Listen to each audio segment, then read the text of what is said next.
Dr. Francis J. Brewerton had a reputation of being a tough business professor. Many feared him and avoided taking his classes, but the difficult courses didn't scare off UTPA alumnus and 10-year veteran attorney Michael Cano.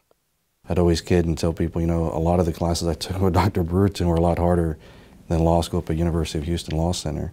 And I wholeheartedly meant it, but I'm grateful now in hindsight. And I was then, but I'm even more grateful now in hindsight, having been with Dr. Brewerton, having been a product of Dr. Brewerton, because I don't think I would have made it as far as I did without him.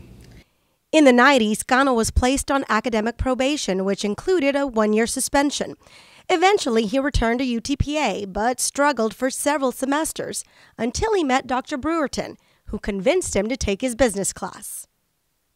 I felt rewarded at the end of the semester. One, that I learned the subject material well, and I felt like I discovered something about myself, which was that I could actually excel in education if I'd really applied myself.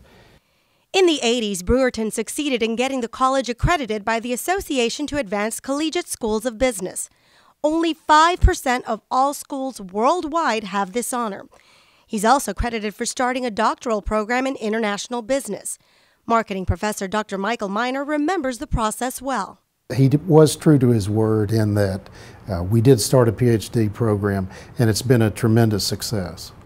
Brewerton's dedication to his college and students is the reason Miner asked the Edinburgh Rotary to establish a $40,000 scholarship in honor of the former dean and fellow Rotary member.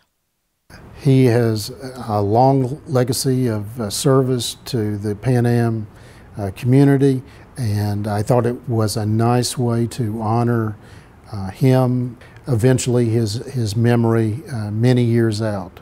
Cano agrees it is a fitting tribute. And I can think of no greater way than to keep your legacy alive than through this endowment, this scholarship. A perfect way to continue Brewerton's tradition of helping students. Reporting for UTPA, I'm Roxanne Lerma.